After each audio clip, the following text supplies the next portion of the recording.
Hi అండి, అందరికీ నమస్కారం. రమేష్ జ్యోతి ఛానల్కి స్వాగతం.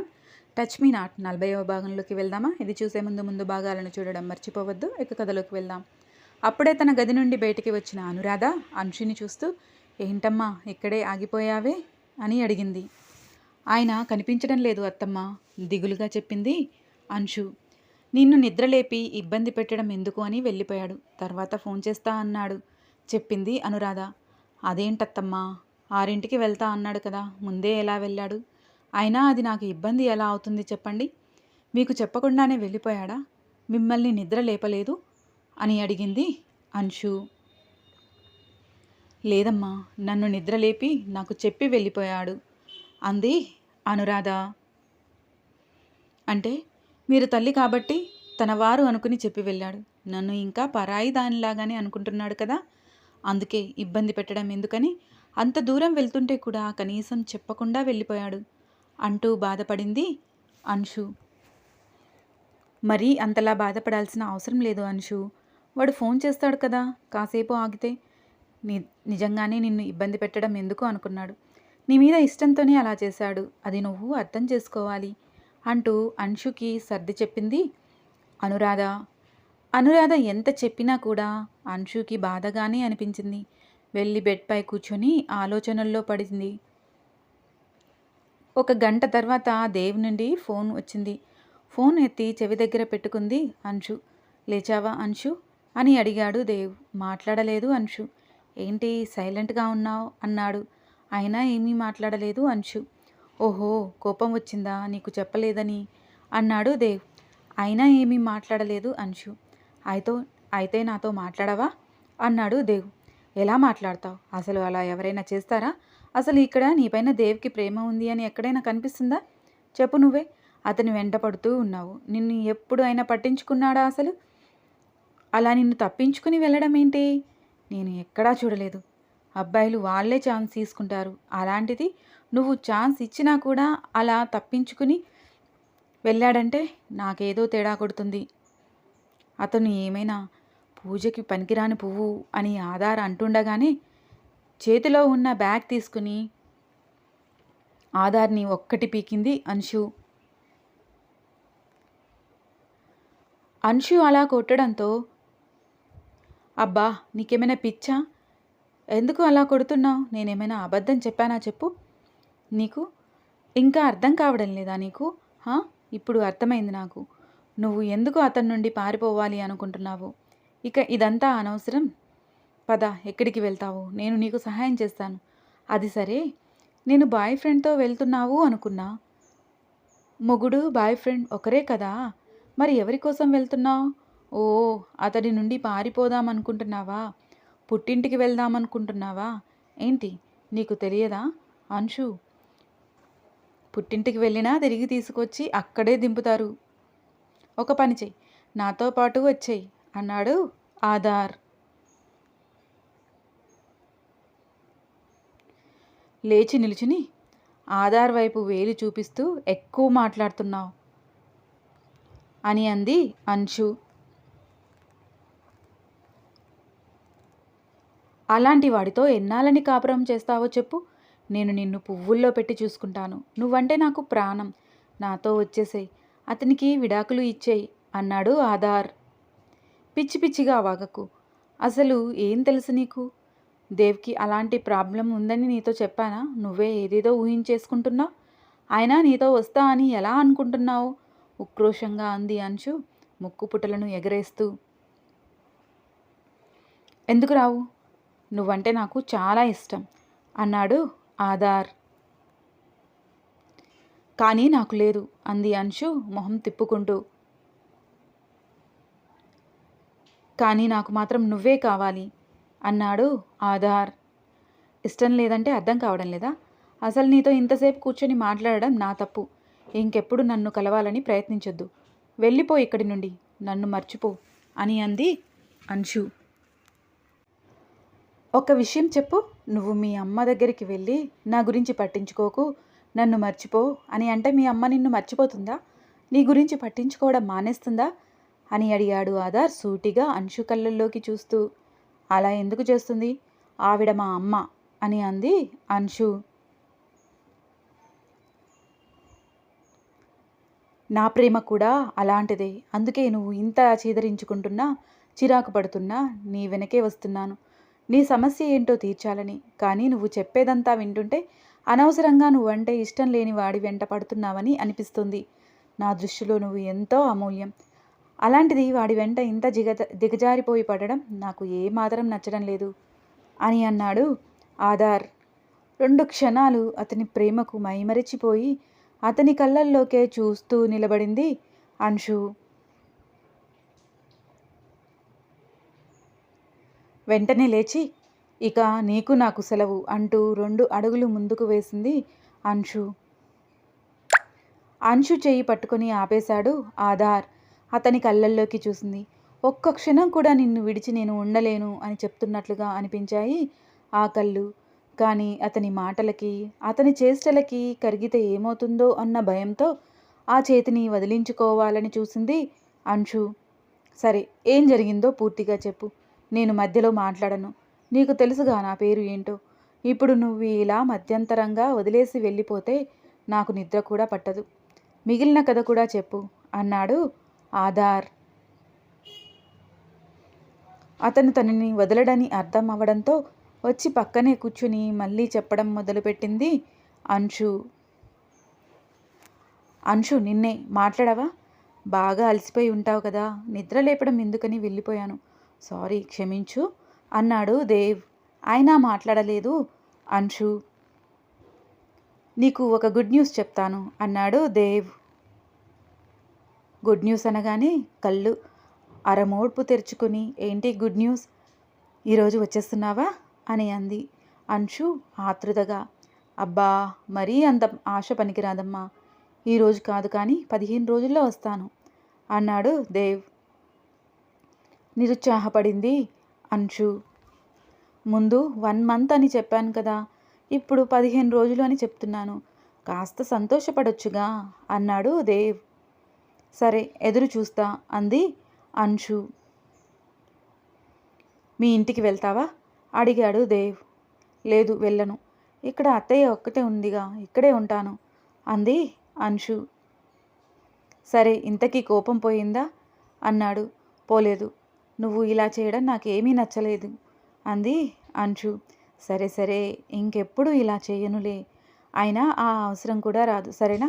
ఆ ఇంట్లో నీకు ఏదైనా ఇబ్బందిగా ఉంటే నాకు వెంటనే చెప్పు. మీ ఇంటికి వెళ్తానన్నా నాకు ఎలాంటి అభ్యంతరం లేదు. అమ్మ కూడా ఏమీ అనదు. మోమాటానికి ఉండాల్సిన అవసరం లేదు. నీకు ఎక్కడ ఉండాలంటే అక్కడ ఉండు అని అన్నాడు దేవ్.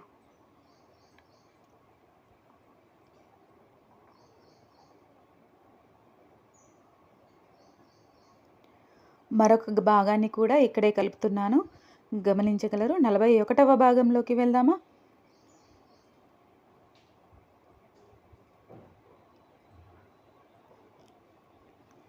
అయితే నాకు ఎక్కడ ఉండాలి అనిపిస్తే అక్కడ ఉండొచ్చా అడిగింది అంశు. తప్పకుండా అన్నాడు దేవ్. అయితే మీ ఆఫీస్కి దగ్గరలో ఎక్కడైనా హాస్టల్ ఉంటే చూడు, అక్కడ ఉంటాను. కాలేజీకి వెళ్ళేటప్పుడు ఎలా ఉండేదాన్ని అలాగా.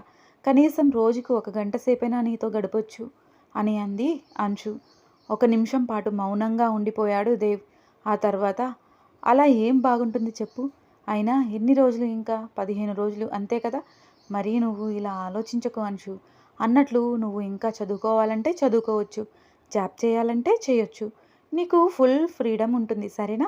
ఏదైనా ఆలోచించుకుని నాకు చెప్పు అని అన్నాడు దేవ్. ఇప్పుడు చదువు ఎవరికి కావాలి? నాకు ఏమీ వద్దు. నేను నీతో ఉండాలని అంటున్నాను అని అంశు మాట్లాడుతూ ఉండగానే, సరే వచ్చేస్తా అంటూ ఫోన్ పెట్టేశాడు దేవ్. ఇంకా మాట్లాడాలని అనిపిస్తూ ఉంటే కనీసం తను బాయ్ కూడా చెప్పకుండానే ఫోన్ పెట్టేశాడు. అది కొంచెం బాధగా అనిపించింది అంశుకి. ఎందుకో తప్పించుకు తిరుగుతున్నాడు అనిపించింది. సరే, 15 రోజులే కదా, ఎలాగో అలా గడిపేద్దాం అని అనుకుంది. అంశు బయటకు రాకపోవడంతో తన గదిలోకి వచ్చింది అనురాధ. అంశుని చూస్తూ, ఇంతకీ ఏం జరిగింది? నాకు చెప్పనే లేదు అని అంది అనురాధ. దేని గురించి అత్తయ్య అంది అంశు. మనం రాత్రి వేసుకున్న ప్లాన్ గురించి. ప్లాన్ సక్సెస్ అయిందా లేదా అని అడిగింది అనురాధ గదినంతా పరికించి చూస్తూ. మీరు కన్నది ఎవరినో తెలుసా అత్తయ్య? ప్రవరాఖ్యుడిని. అలాంటి ప్రవరాఖ్యుడిని కని ఇలా అడగడం ఏమీ బాగోలేదు అని అంది అంశు. అంశు మాటలతో అర్థమైపోయింది అసలు అక్కడ ఏమీ జరగలేదని అనురాధకి. అనురాధలో నిరుత్సాహం తొంగి చూసింది. క్షణం ఒక యుగంలా దేవ్ కోసం ఎదురుచూస్తూ 15 రోజులు గడిపేసింది అంశు. దేవ్ ఇంటికి వచ్చేశాడు. ఒక మంచి ముహూర్తం చూసి అన్ని దగ్గరుండి ఏర్పాట్లు చేపించింది అనురాధ వాళ్ళ శోభనానికి. కానీ ఈసారి కూడా ముందులాగానే జరిగింది. ఒంట్లో బాగోలేదు, అలసిపోయాను అంటూ సాకు చెప్పి ఎక్కువ ప్రశ్నలు అడిగే అవకాశం ఇవ్వకుండా తప్పించుకున్నాడు. ప్రతిసారి దేవ్ని అడగడం తనకి ఇబ్బందిగా అనిపించడంతో అంశు కూడా ఇక దాని గురించి అడగడం మానేసింది. వాళ్ళిద్దరినీ ఎలా కలపాలో తెలియక తనకు తెలిసిన ప్రయత్నాలు అన్నీ చేస్తూ ఉంది అనురాధ. కొడుకుకు ఉన్న సమస్య ఏంటో అర్థం కాలేదు. ఒకరోజు దేవ్ ఆఫీస్కి వెళ్ళిన తర్వాత అనురాధ అంశు ఇద్దరే కూర్చుని మాట్లాడుకుంటూ ఉన్నారు. అత్తయ్య, ఎందుకు మీ అబ్బాయి ఇలా చేస్తున్నాడు? నేను అంటే ఇష్టం లేకుండా పెళ్లి చేసుకున్నాడా అంటూ బాధపడుతూ అడిగింది అంశు. అలా ఏం కాదు అంశు, వాడి కళ్ళల్లో నీపై ఇష్టాన్ని నేను స్పష్టంగా చూస్తున్నాను. ఏదో సమస్య ఉంది, అదేంటనేది మనకి చెప్పడం లేదు. అదేంటో కనుక్కుంటే ఇక నీకు ఎలాంటి ఇబ్బంది ఉండదు చూడు అని అంది అనురాధ. మరి అది ఎలా కనుక్కోవడం అత్తయ్య? అసలు అయినా ఏం సమస్యలు ఉంటాయి చెప్పండి అని అంది అంశు. వాడికి నాలాగే ఈ ముహూర్తాలు జాతకాలు అంటే నమ్మకం ఉంది. ఒకవేళ వాడి జాతకంలో ఏదైనా దోషం అంటూ ఆగిపోయింది అనురాధ. మళ్ళీ తానే ఏదో గుర్తొచ్చిన దానిలా, అంశు, అసలు మీ ఇద్దరి జాతకాలు చూపించలేదు కదా, ఒకసారి చూపిద్దాం. ఏదైనా కీడు లాంటిది ఉందేమో తెలుసుకుంటే దానికి పరిహారం చేసుకోవచ్చు. అలా ఏమైనా భయపడుతున్నాడేమో అంది అనురాధ. అర్థం కాలేదు అత్తయ్య అని అంది అంశు అయోమయంగా చూస్తూ.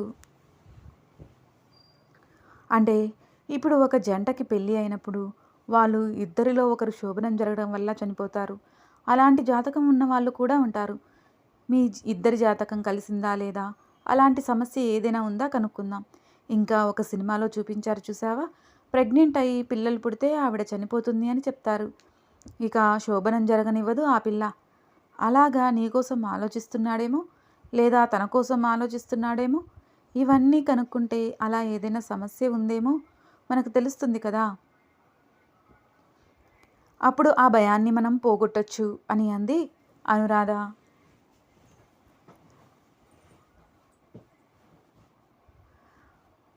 అది అంతా ఏకాగ్రతతో వింటున్న అంశుకి నిజమే అనిపించింది. మరుసటి రోజు దేవ్ జాతకం అంశు జాతకం ఇద్దరిది తీసుకుని ఒక సిద్ధాంతి దగ్గరికి వెళ్ళింది అనురాధ అంశుతో పాటుగా కలిసి. ఈ విషయం దేవ్కి తెలియదు. దేవ్ ఆఫీస్కి వెళ్ళిపోయిన తర్వాత ఈ పని చేశారు ఇద్దరూ కూడా. ఆ సిద్ధాంతి ఇద్దరి జాతకాలని పరిశీలించి ఇద్దరి జాతకం బేషుగ్గా ఉంది, చక్కగా కలిశాయి, ఒకరికొకరు సరిపోతారు అని చెప్పాడు. సమస్య చెప్పింది అనురాధ. వీళ్ళకి శోభనం అవ్వడం వల్ల లేదంటే పిల్లలు పుట్టడం వల్ల ఏమైనా అపాయాలు జరిగే ప్రమాదం ఉందా అని అడిగింది. లేదమ్మా, జాతకంలో అలాంటి సమస్యలే లేవు, మీరు దాని గురించి భయపడాల్సిన అవసరమే లేదు అని చెప్పాడు అతను. అది వినగానే ఒకవైపు సంతోషం, మరి కారణం ఏమై ఉంటుందో తెలియక మరొక వైపు నిరుత్సాహం ఇద్దరిలో కూడా. నిరుత్సాహంగా ఉన్న అనురాధ వైపుకు చూస్తూ, పోనీలే అత్తయ్య, ఇదైతే కారణం కాదని తెలిసింది కదా, ఇలాంటి సమస్య లేదు అని తెలిసింది కదా, సంతోషపడండి అని అంది అంశు. మరి కారణం ఏమై ఉంటుంది అంశు అడిగింది అనురాధ. అదే తెలియడం లేదు అని అంది అంశు. ఈ విషయం ఎవరైనా మీ స్నేహితురాలతో పంచుకోవచ్చు కదా, మీ వయసు అయితే చక్కగా పంచుకోవడానికి వీలుంటుంది. సమస్య ఏంటో నీకు ఎవరైనా సలహా ఇస్తారేమో అని మొహమాట పడుతూ చెప్పింది అనురాధ. ఈ విషయం వేరే వ్యక్తికి తెలియడం నాకు ఇష్టం లేదు అత్తయ్య. మీరు ఇంట్లో ఉంటారు కాబట్టి మీకు మాత్రమే తెలుసు. ఇంకా ఒక వ్యక్తికి తెలియడం నాకు ఇష్టం లేదు అని అంది అంశు. అంశు అలా అనడంతో ఇంకొంచెం నచ్చేసింది అనురాధకి అంశు. ఏం చేయాలో అర్థం కాలేదు. తను ఈ విషయం చెప్పొచ్చో లేదో తెలియకపోయినా ఇక వారికి వేరే దిక్కు లేకపోవడంతో ఒకసారి దేవ్ని డాక్టర్కి చూపిస్తే బాగుంటుందేమో అని అంది అనురాధ అంశుతో. ఆ సమయంలో దేవ్కి తండ్రి ఉంటే బాగుండేది అనిపించింది. ఏం మాట్లాడుతున్నారు అత్తమ్మ? ఏమని చూపించాలి అని అంది అంశు.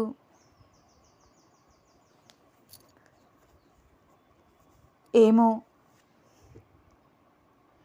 ఏదైనా విషయంలో భయపడుతున్నాడేమో.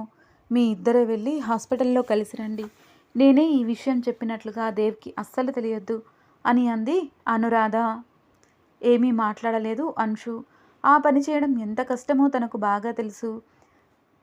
కానీ తను నిండు నూరేళ్ల జీవితం సాఫీగా సాగాలంటే ఏదో ఒకటి చేయాలి కదా, తప్పదు అని అనుకుంది అంశు. ఆ రోజు రాత్రి భోజనం అయ్యాక తమ గదిలోకి వెళ్ళారు అంశు ఇంకా దేవ్. ఎప్పటిలాగానే అటువైపుకు తిరిగి పడుకున్నాడు దేవ్. పడుకోకుండా అలాగే కూర్చుంది అంశు.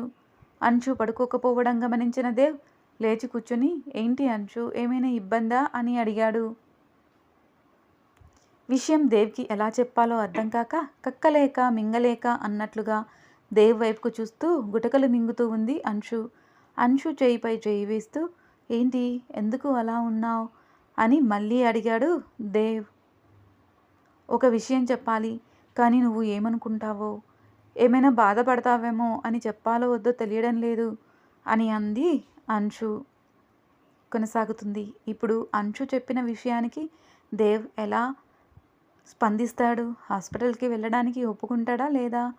మీ అభిప్రాయం చిన్న కామెంట్ రూపంలో తెలియజేయండి. మీకు ఈ కథ నచ్చినట్లయితే లైక్ చేయండి, షేర్ చేయండి. మరిన్ని నా కథలను మిస్ కాకుండా ఉండడం కోసం వెంటనే నా ఛానల్ని సబ్స్క్రైబ్ చేసుకోండి. మరో భాగంతో మీ ముందుకు వస్తాను. మీ రమీ జ్యోతి.